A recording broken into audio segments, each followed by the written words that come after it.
Jefferson's looking iffy to be 100% going into the season right now. Obviously, to your point, we know Addison's not there for 3 weeks, but a guy we're seeing him flash and practice a ton, Lucky Jackson, has got a lot of work with the ones. He's had a pretty good offseason. He's had a great 2 weeks here.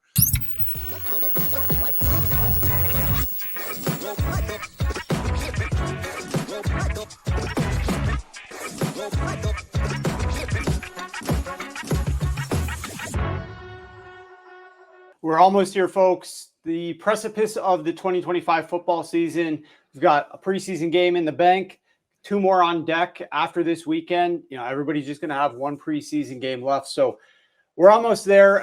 Ray, it's a very exciting time of year to be a football fan. It's a very exciting time of year to be a subscriber to Sharp Football Analysis YouTube channel, because we've got a great guest in store for you guys today. We're going to bring on Matt from 32BeatWriters, one of the best Twitter accounts out there to get news and information from around the NFL, try to stay on point, especially in betting markets where that news and that information, every minute you get it sooner than somebody else, is valuable. It's a great follow. We're going to talk about them momentarily. But one thing that we got to start with, Ray, is everything that you can get up at Sharp Football Analysis is extremely important to rush to this information, because you don't have that much time to take advantage of it. Obviously, we've got the draft kit up there by Rich Rebar, and you've got the 2025 football preview book, which is right here, 585 pages worth. You can get this book right here on Amazon, 32 team chapters. We all put work into it this spring, this summer. A lot went into that book, but you can also get it over at sharp.football. And I'm going to give you a 50% off code. Use code SHARP50, SHARP50. Get the book for 50% off. Extremely valuable, extremely useful. Like I said, 586 pages of information and analysis, whether you're playing fantasy football. We've got rankings in here. We've got ideas for every single team, for every single player, in terms of strategies and thoughts on all of these players. And then, of course, if you're betting on these teams, from a futures perspective, from a futures player props perspective on the individual players, tons of information. It's going to help you win a lot of money. So make sure you take advantage of this deal. Head on over to sharp.football, use code SHARP50. What do you think about that deal, Ray? Not bad? Yeah, no, it's a great deal. I'm actually thinking about how I was told at one point in time that I need to, like, when I'm on camera, but I'm not like talking, I need to smile. But I'm so bad at smiling. And so I'm sitting over here just focusing on smiling while you're talking about a wonderful deal. And I have to say, we actually talked about this earlier today. We have a bunch of stuff in the draft kit that's come out from Rich Rebar, as you said. His comprehensive tier is the best way to get ready for your fantasy football draft. The second best way to get ready for your fantasy football draft actually starts next week, where he's going to go through every single position and tell you how to draft that position, who he's targeting, where he's targeting them. All of that is available. And then at the end of next week, so next Friday, I believe that's the 22nd, he's going to have a live Q&A for our subscribers where you can ask him whatever you want to ask him. He'll do 2 of those before the season begins, before the 2 biggest draft weekends of fantasy football season. So the draft kit, I mean, we're pretty much, that's the last thing we're going to add to it, is how to draft. It's all there. There's a ton of content. Go to sharp.football. Check out what we've got. Check out the free articles that we have to see kind of what's for offer there. But you're going to like it. Everything Rich has written is just so interesting, actionable information, looking at what has worked in the past, what hasn't worked in the past, and how we can make better decisions. So I can't recommend it highly enough. And especially since I didn't have much to do with it. And that's the most important part of this. All Rich Rebar. So go and check it out. And we've got a lot coming up for you guys on this YouTube channel as well. Next week's going to be action-packed, so make sure that you're staying tuned. But I want to go ahead and introduce our guest of the day. And this is a guy, he's got over 100,000 followers over on X now, sharing information and analysis. It's Matt from the 32BeatWriters. So let's bring him in here. Matt, welcome to the show. Super excited to talk to you about all of these players, all of these teams, all of these coaches. Is probably one of your busiest times of year. But before we dive into all of the players and coaches and information, I'd love to find out a little bit about the origin story. So how did you get into this? What got you to the point that you're at right now with over 100,000 followers on X, and this is kind of your full-time business? Yeah. So first off, thanks for having me in. I'm super excited to talk about this. Our Twitter account is kind of how we started, for lack of a better term. Basically, there was two guys who were just following beat writers, and they were retweeting them to make sure they knew what was going on. And eventually people just started following. And then at some point we were like, maybe there's more to this. And we started reaching out to beat writers, and we started, kind of talking to them one-on-one. We then built a website. We then built a podcast. And now we take all that stuff from Twitter, which I like to say is more of like what's going on in the moment, right? Where the website then pulls the actionable of why, like if X person catches a pass, why it matters. And then we have the interviews regularly with the beat writers. So we're getting stuff exclusively that might not be talked about, except maybe on a podcast or something like that. So when you couple that all together, that's really what 32 Beat Writers is now at its core.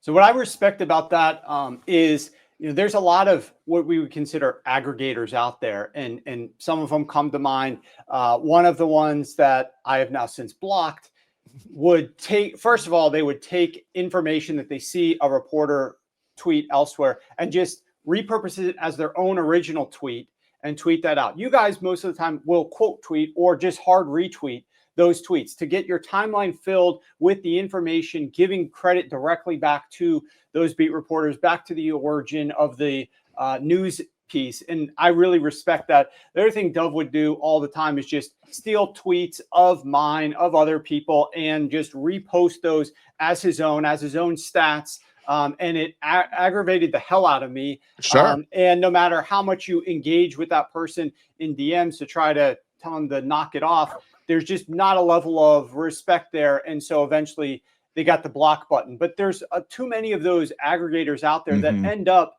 getting a lot of the glory, so to speak, and getting people to follow their accounts. And that's one of the things I respect about you guys is your just hard work in terms of just retweeting, giving the direct credit. And so as a result, that's why I encourage people, go ahead and follow you guys. We obviously got your account listed here, but 32 Beat Writers, it's a great follow. You guys retweet the information. You get it on people's timelines very quickly. Ray, any quick questions that you want to ask Matt before we dive into some of the news around the NFL? Well, first of all, I didn't know if you were going to actually name drop, and you kind of danced around it, and then I think you accidentally said Dove in the middle. So I guess that's out there. But yeah, I think obviously this time of year, for fantasy football people specifically, but also bettors, we're following these stories. We're trying to find these edges. We're trying to get this information. We're not watching practice every day. We're trying to figure out, all right, who's on top of the depth chart. There are all these situations, right? And so I guess we should just start right here at the beginning. The people listening to this probably care about betting on futures. They probably care about fantasy football. So what are the biggest NFL stories you're following right now that kind of affect both of those areas? Yeah, I mean, I think, there were three that jumped out at me this year, and we'll kind of run down them. The, first being the Commanders backfield, then the Cowboys backfield, and then kind of rounding out that mystery of the Vikings wide receiver room right now. But like I said, just starting off with the Commanders, you have Brian Robinson there. You also obviously have Austin Eckler. You have the new rookie, Ja'Cory Korski-Merritt, who is really going to be the person that could be the focal point moving, I don't want to say moving forward, but even Ben Standig, one of the best writers of the Commanders, is already questioning, what Brian Robinson's role is. And more importantly, if we'll call him JMC for short here, if Korski-Merritt can take over that role. This has been a running offense that hasn't had explosive play for quite some time, minus Jaden Daniels. And, him coming in, bringing in that dynamic, they really need to get more out of this backfield. And it's just something that hasn't been there. Robinson hasn't rushed for over 800 yards in 3 seasons. Now, that's for various amount of reasons. And, I'm sure most of you have heard the storylines on Brian Robinson. But, they go out, they get this kid in the 7th round who should have never made it that far. And he's shown up and shown out in camp time over time. So it's definitely something to monitor. It's definitely something that we could see a shakeup. And, Warren, you kind of alluded to it earlier. We do have some more preseason going on. We're going to have joint practices. This is when things like this start to take shape. And you'll see that as kind of we dive through a lot of these scenarios. But another big thing that I want to touch on before we go too much further is, everything has context around it. And Twitter and people out there in the Twitter space don't always bring the context in. They hear what they want to hear. They see what they want to see. Drake May got lit up the other day by, I know we're still name dropping, but I'll keep it out of the realm for now. But he got, it was like, oh, Drake May's been 10 or 20 for 46 or something in the last 2 practices. Okay, but why? Part of it was he was running goal line drills where he had to pass in the tight coverage. That's not easy. And knowing you have to pass, and the defense knowing you have to pass, like, what do you expect? But people grab that, and then they say, oh, Drake May stunk the last 2 practices. And it was actually Mark Daniels who reported the numbers. And, some couple people picked up on it. Just all of those tweets ended up getting deleted because context was added, and they realized it didn't matter. So I think we have to keep that in mind as we go through and talk about some of these other scenarios. And to add to that, just to jump in, I thought the Krosky Merritt stuff was interesting because, as you said, it wasn't that, Ben Standing's a great beat reporter. It wasn't just that he was saying that, Brian Robinson's going to lose target or lose carries to Krosky Merritt. He said, like, he might not be on the team, which that's something that I guess even 2 months ago you wouldn't even have considered. Sure. Full disclosure, Sharp Football has been Team Krosky Merritt for a very long time. If you go and watch on our YouTube channel, I believe Rich Rebar and I have drafted him over at DraftKings several times already. So, maybe we're just wish casting here, but those are the kind of that report, and then the report from Jordan Renan about like how it's not even a competition between Scadaboo and Tyrone Tracy, even before Scadaboo was. When you get a beat writer come out, because most of the time beat writers will come out and they'll say, yeah, this player's doing well. It's been interesting they've been doing. When you get a report that comes out like that and you go, that's interesting that they're taking that hard of a stance, which suggests there's something really here. Is that kind of how you view it as well? Yeah. I mean, again, it goes back to that context side of things, right? Like, Brian Robinson hasn't been bad. It's just he's not explosive. He's gotten 3 years to prove that he could be the guy in this backfield, and he hasn't done it.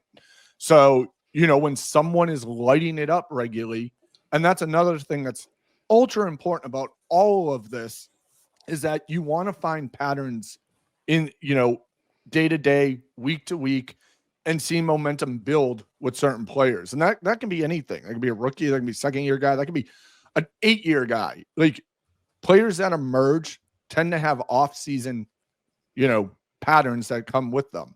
To loop back to, what Standig was saying, he did say in that quote that this is not coming from anywhere. This is not an internal scenario.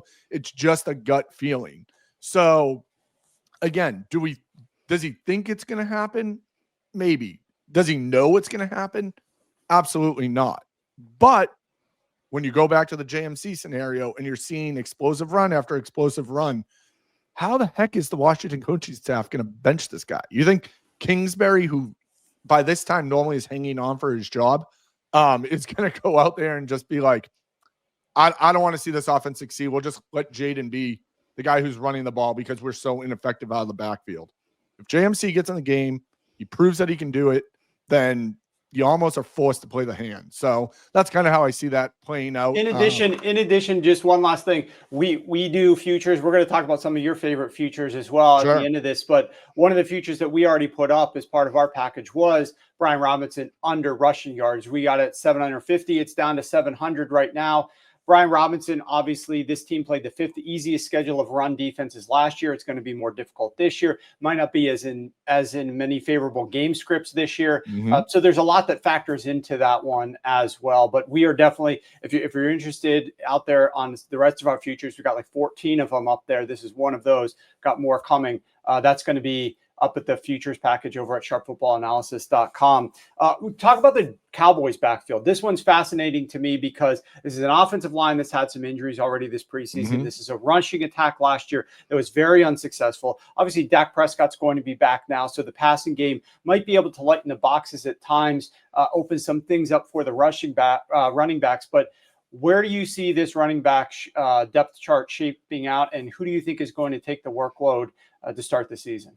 For sure. I mean, everything we've seen from a starting running back standpoint has gone to Javonte Williams. Like, it's just, that's what it is. Everyone wants it to be, blue or I will say Miles Sanders flashed for a hot minute there, probably like early August, late July. And then it just kind of got silent. Blue started to emerge, got a little dinged up. And when I say emerge, I mean, he got chances with the ones, and then from there, and we've seen it recently, and this is one of our guys at 32BeatWriters, Zahir Cansabetti, and like Phil Maffa is his guy. And, he always relates him back to James Conner. And oddly enough, Dallas's OC and Clayton Adams was the Arizona line coach last year. And Arizona ran gap at the highest rate of any team.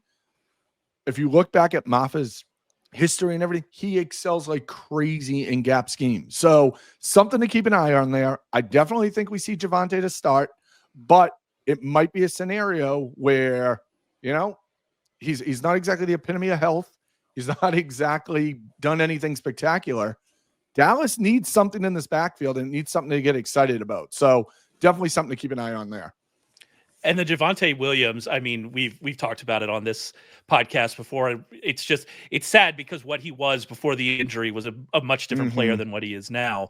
But last year, he was so clearly the least efficient running back in Denver behind a good offensive line, and he just couldn't make anything happen. He continued to get work because they trusted him in pass protection. That, by the way, that's a red flag for RJ Harvey, but that's a story for another day. But that they continued to give him work because he was good in pass protection. Maybe that continues in Dallas. I read a report that they're liking what they're seeing from Jaden Blue in that respect. And if that's the case, that really is tough for Javonte Williams. But like, to your point, there's so many names here. You mentioned Miles Sanders flash, then he got hurt. If he comes back healthy, what's going to happen there? It's just such an odd one. What about this one? Is very interesting to me now. The Vikings wide receiver room. Obviously, we have Justin Jefferson with a hamstring injury. It seems like they think he'll be fine, but we know what these injuries can do. Addison suspended the first 3 games. Moore is on IR. Jalen Naylor, I believe, picked up an injury yesterday. And so what is this room? What is this wide receiver room? I mean, I think this is a wide receiver room. Like, we talk betting, we talk value. Like, someone has to catch passes, right? Week 1. They're not just going to, even Jefferson's looking iffy to be 100% going into the season right now. Obviously, to your point, we know Addison's not there for 3 weeks. That in theory opens the door for Hawkinson, I think, is probably the biggest beneficiary at that point. And Naylor would be and should be. I don't think his injury is too much to worry about. But a guy we're seeing him flash and practice a ton, and I can't even, his name's starting to get out there, and I'm sure it'll be trending on Sleeper by the end of this. But Lucky Jackson has got a lot of work with the ones. He's had a pretty good offseason. He's had a great 2 weeks here. And he was rotating in even before the Moore news, before Naylor got banged up. So I'm not saying he's going to go out there and light it up, but I'm saying when you need someone that you're desperate for and value-wise, you could probably do a lot worse than this Viking passing offense.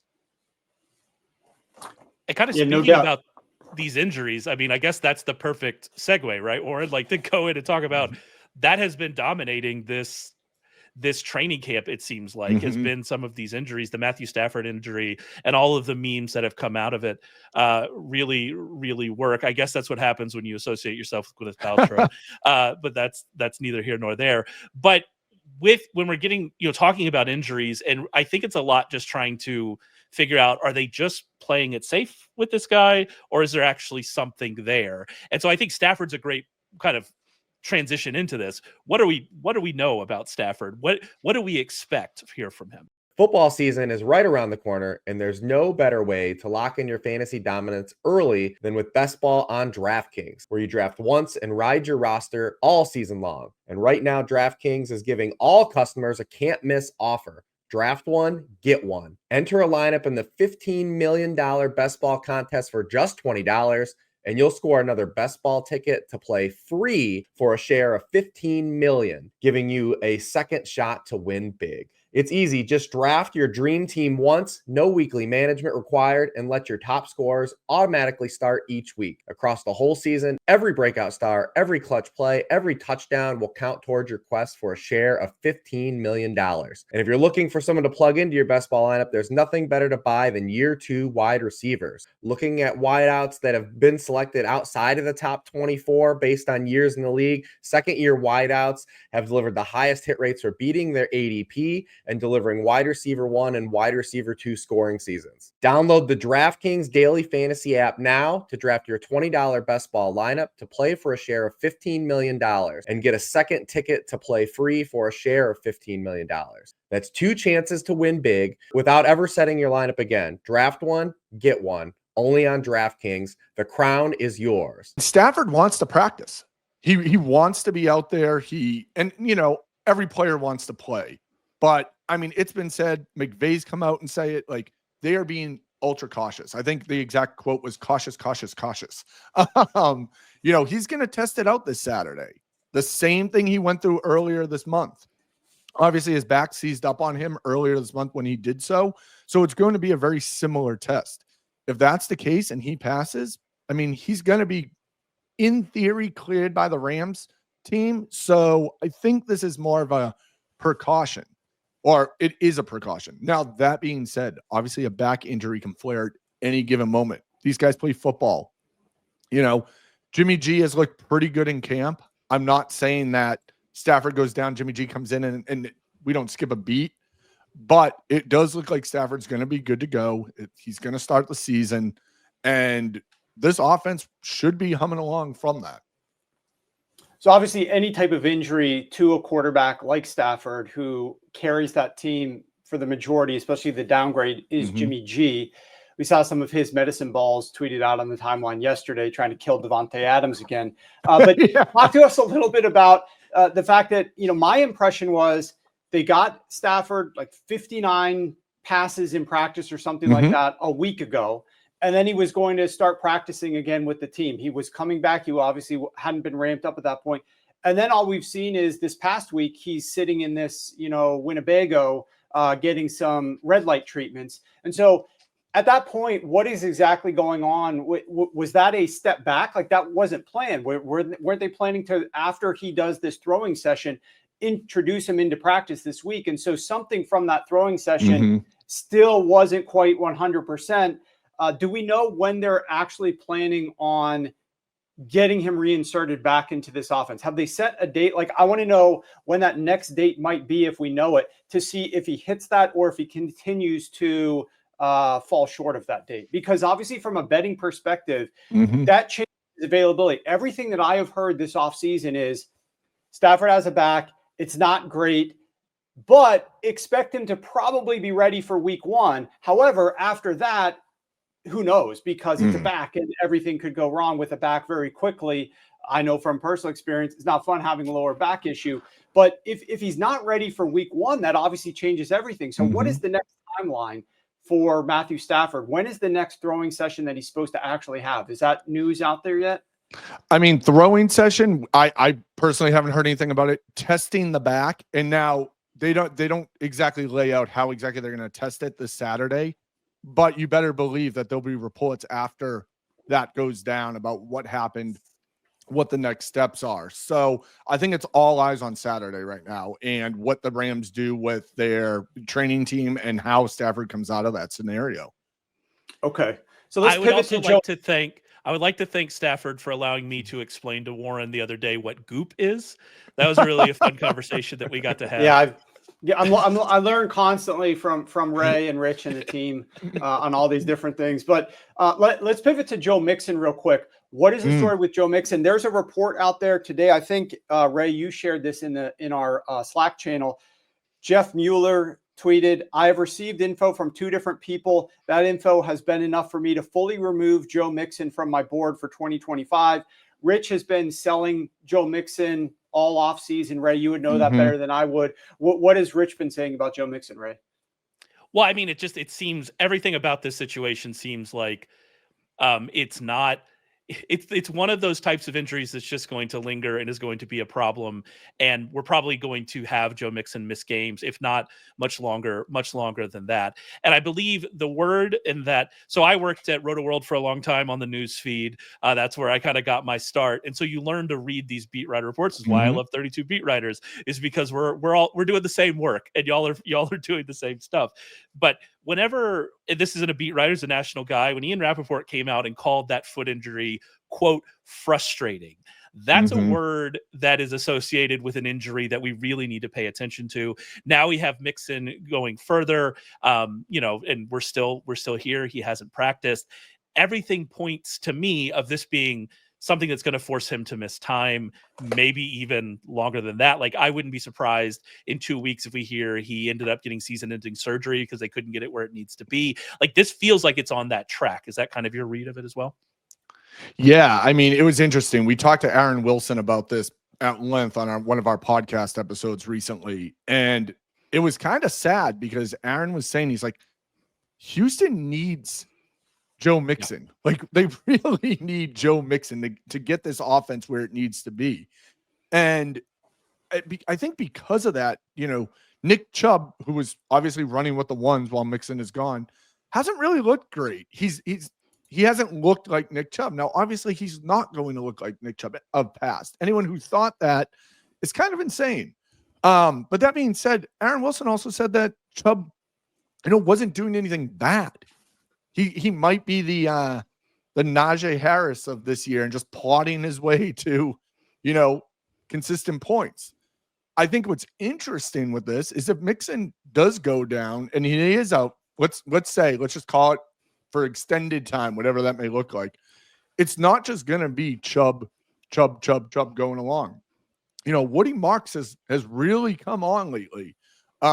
He maybe even to a role where he's seen significant passing down work because his pass protection has been so strong and because honestly, he's a great pass catcher. So, you can use Chubb, assuming that, again, Mixon is out. They're going to use him to grind out first down, second down, all that. And then you're probably going to see some Woody Marks sooner than later, third down, passing down work. And, I hate to even say this, but it almost reminds me of the Commanders with Brian Robinson and Austin Eckler. Like, that's kind of the setup they had last year. And Woody Marks still needs to emerge, but that is definitely someone to keep an eye on. Are you guys hearing anything on that end?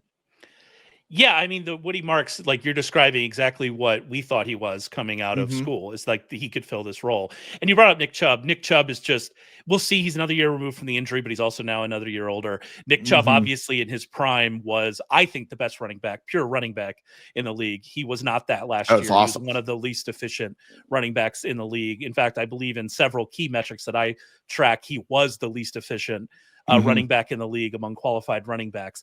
Nick Chubb, he's just not at that level, or at least he wasn't last year. We'll see what happens. That actually leads me to your point, though. With Woody Marks, we think Woody Marks is more of like a passing down guy. He's not going to be like leading it.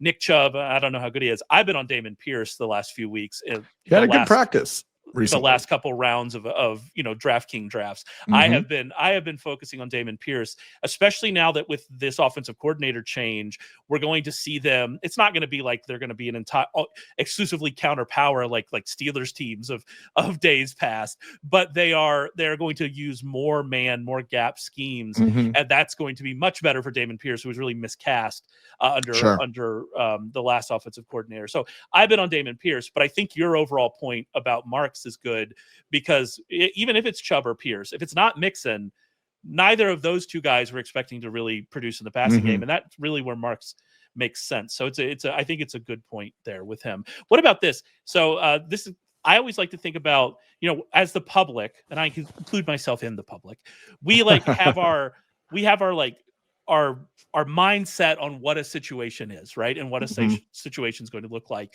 And if you're not following the day-to-day beat writer reports, you're not getting the actual information on what's happening in these situations. And so what's a situation, maybe one or two, where what the public thinks is true is just completely opposed to what the beat writers have been saying for several weeks?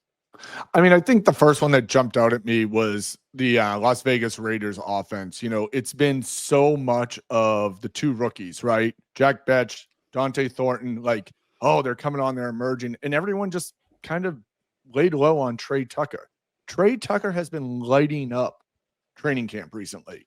And he's building a great rapport with Geno Smith, you know, to the point where yesterday in practice, you know, Tucker had a tough drop. And Geno went over to him. They had a quick conversation, slapped him on the head, and then Trey Tucker goes out and makes 2 down the field plays immediately after that. Like, that's what you want to see chemistry-wise. You know, Thornton got banged up a little bit yesterday. Doesn't look like it's going to be anything crazy, but Trey Tucker was someone who jumped out at me. Now, I don't know if there's lines out there, I'll be honest, for Trey Tucker currently, or if there will be, but he is a player, again, that you can slot in to lineups potentially and get a decent return. In that same breath, you have the forgotten tight end and Michael Mayer on that team as well. You know, this is a guy who has had a great college career. I thought was going to be much better off the rip. Kind of got put into a less than ideal Raiders scenario. And obviously they go out and get Bowers, and he kind of gets, I don't want to say forgotten about, but he becomes second fiddle. He's going to be on the field a ton this year. And something that he's really improved, really, and we've seen it through camp, is his blocking ability. Now, it doesn't mean he's not going to catch passes and he's the blocking line tight end. No, it just means that he's giving the Raiders more reason to put him on the field. So I think there's 2 guys that are kind of been flying under the radar, happen to play for the same team, but this offense is much improved. Chip Kelly's got a good handle on it. I think everyone's going to be pleasantly surprised. I guess that ties into Geno Smith might not be a bad person or player to take a look at, depending on, you know, what you got going on in your drafts or even in DFS for certain weeks. So keep an eye on the Raiders. Definitely some interesting stuff going on over there. And I think you're all going to be pleasantly surprised there. There's an interesting aspect to the Raiders.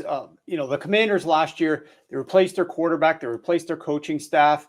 And they really changed overnight. The Raiders are trying to do the same thing. I don't think they're going to end up with 12 wins like the Commanders did last season, but they add Geno Smith, they add Chip Kelly, they obviously add a new running back, elite running back in this class. So it's going to be interesting to see where this team goes from here in 2025.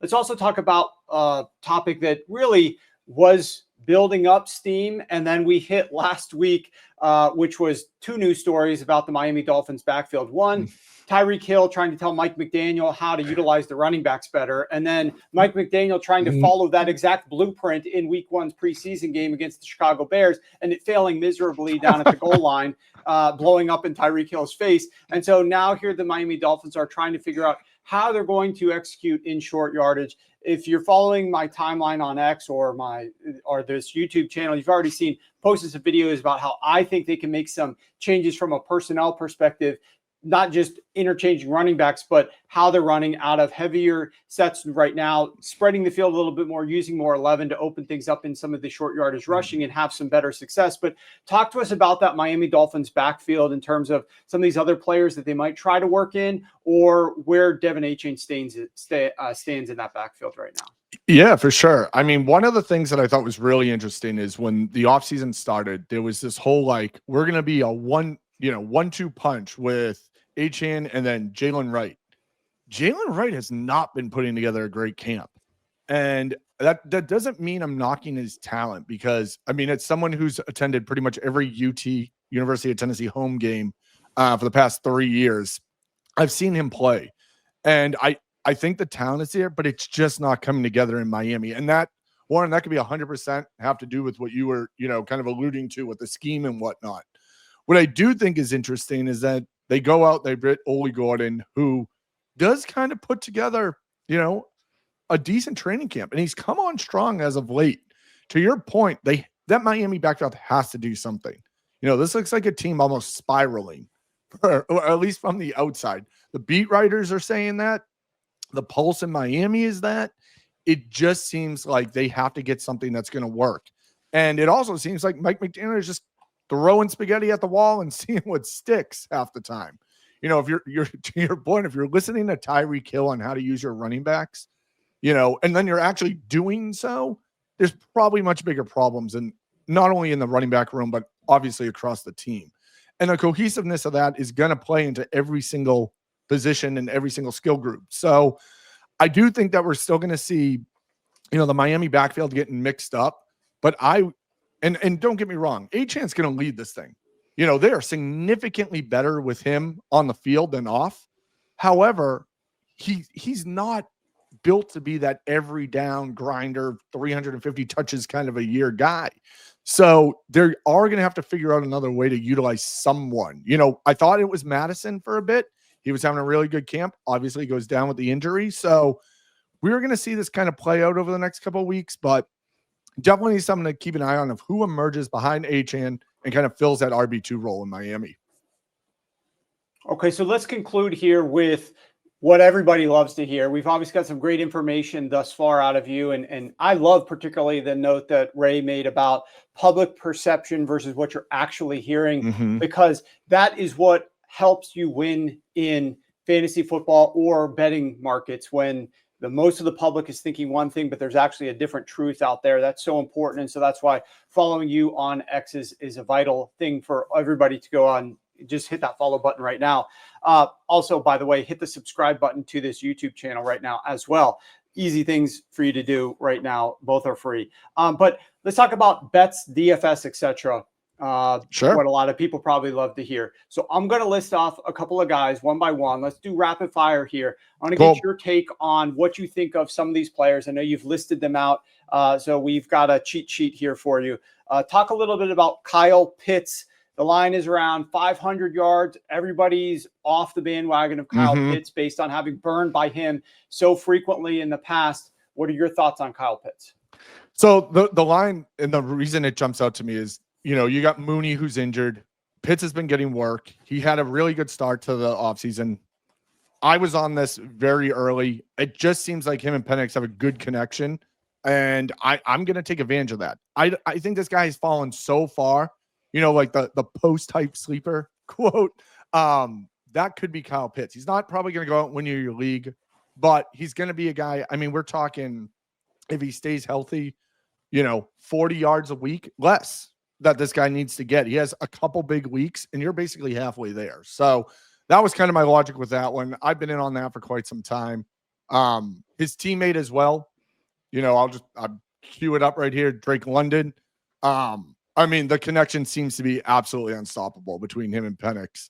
Are you guys seeing that as well? You feel that one, or am I crazy over here? No, we are Team London. This is a Team London podcast for sure. Especially what we saw.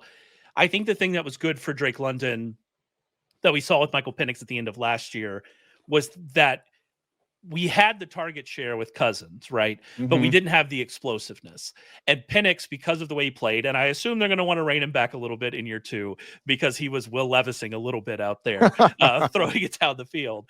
But I assume they want to rein him back. But we saw not just the target share, but the explosiveness added to it. And when you can get that from a guy like we're talking massive seasons, and I'm with you as well on Kyle Pitts. I know, I get it. It's scary, right? Scary. I can't do it again. They have to use Kyle Pitts differently. That's really what I want to hear.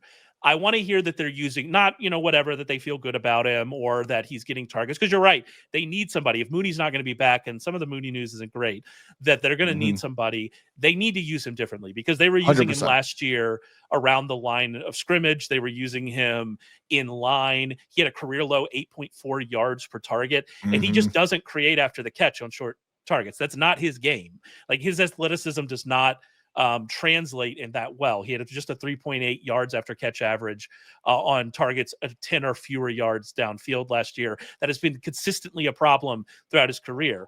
They need to get him targeted in the intermediate areas. They need to get him targeted downfield. They need to get him targeted outside of inline. That is where you're going to get the best version of Kyle Pitts, whatever that is, right? That's where you get the best version. And so if we heard that we're going to see some changes to the way that they're using him, then I suddenly start to feel a lot better about Kyle Pitts. We haven't seen it. Doesn't mean it won't happen. But I mean, any fantasy player, I assume that you're a fantasy player. Like this Kyle Pitts has just burned us. We just have Kyle Pitts brand marks on us. Just like can't do it again. But you're right. There's some logic to it for sure. So London is right now at 1,100. You like the over in that one still? Sounds like I would say yes. Earlier, but okay. Yeah. The next up, we got Joe Burrow. He's currently at 4,200 in the betting markets right now. Your thoughts on this passing attack for the Cincinnati Bengals? Obviously, we all believe that Joe Burrow is underrated. Joe Burrow contributes a lot more to this team than what most people think. And Joe Burrow is going to have to carry this team, maybe drag this team along. I mean, use some sort of adjective to what he's going to have to do to take this team forward, because the defense is an issue. Their offensive line still could be very problematic.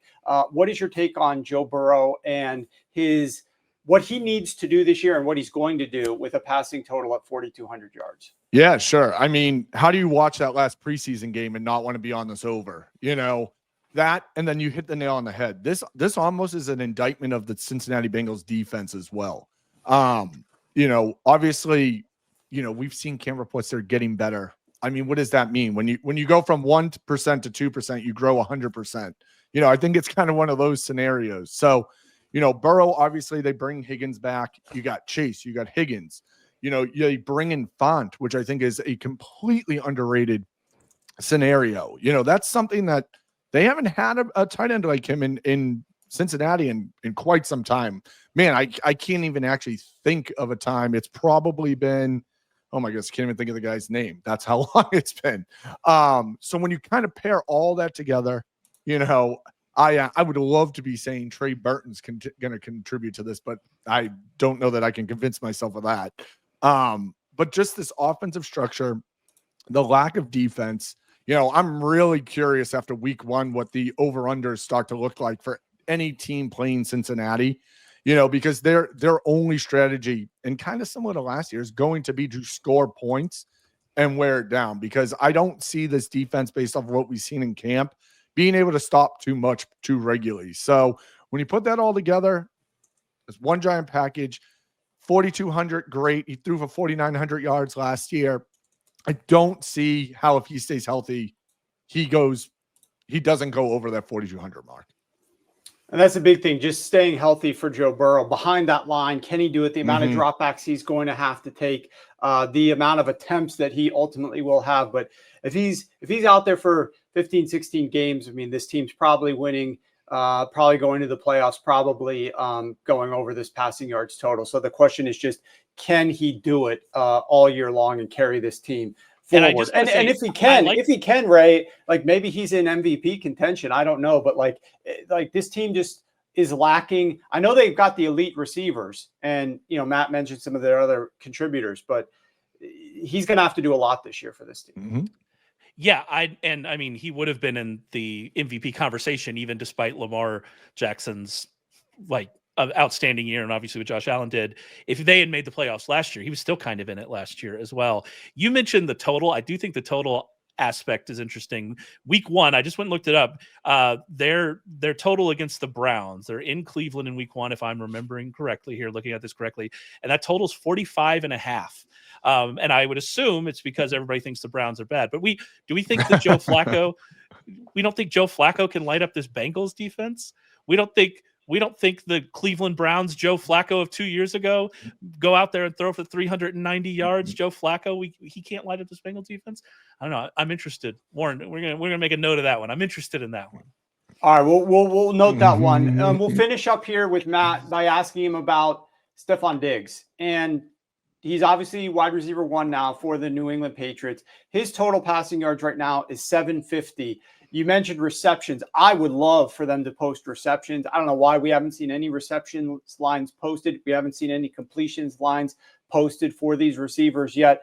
But talk to us a little bit. Hopefully sports books get those up soon. But the receiving yards at 750, talk to us a little bit about how you feel Diggs is going to pair with Drake May. Diggs is going to fit into this Josh McDaniels offense. And what do you think he's going to contribute this year? Yeah, sure. We just talked with Evan Lazar from Patriots.com literally under a week ago, and his exact quote was, "I can see Stefon Diggs catching 100 passes in this offense," and that's meaningful to me. You know, we've seen camp go, we'll call it okay to fine for Stefon Diggs. You know, there's all these other pass catchers in New England that people are kind of honing in on, and the Patriots haven't had a true number one or even someone who's been a number one before in quite some time. They're going to utilize this guy. There was a report from Phil Perry that came out yesterday that Diggs is already starting to be a pain in the butt, blah, blah, blah. If he goes out and shows out week 1, then that kind of all goes away. I mean, New England is craving this, and they're going to use this guy. Demario Douglas is going to get his. Kyle Williams isn't going to be a tremendous factor early on, if at all, his rookie year. So when you kind of put that all together, May's an underrated quarterback as well as a whole. And when you kind of tie that all in, how can you not be in on Stefon Diggs on such low numbers? It seems like I don't want to say obvious bet, because nothing's a lock in the gambling world, but it seems like money well spent. And I'm willing to, when those wonderful alt lines come out, maybe throw a couple, on that 800, 850 line and continue it up. The famous ladder bet, right? But it's just an interesting scenario. It's something the Patriots crave. It's something they went out and paid him a hell of a lot of money to come in and do by Patriot wide receiver standards. So kind of putting that all together, I think you're going to get a pretty strong season from Stefon Diggs. All right, excellent. Well, the Patriots need it. The Patriots leading receiver last year had 66 receptions. If Diggs gets over 100 this year, that's a massive improvement. In fact, they had 2 tied with 66, Demario Douglas and their leading tight end out there. So, Matt, this has been excellent. Obviously, you can't recommend following Matt on X enough. 32BeatWriters, great information. Unbiased information, doesn't steal information, 3 great qualities to get into somebody that you're following over on X. So make sure that you guys smash that follow button as soon as you get off this show.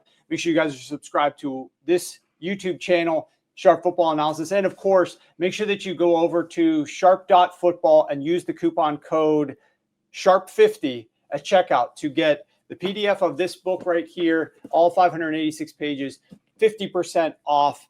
Promise you're not going to find a better resource as we head into the season. We'll be back next week. We'll be talking with Rich. You're going to find Rich and Ray on the show a lot, giving fantasy football advice and recommendations throughout the course of next week. As Ray mentioned at the beginning of the show, lots of big information coming from Rich. It's going to be something that you're not going to want to miss. So with that said, guys, go enjoy your weekend, and we'll talk to you guys next week.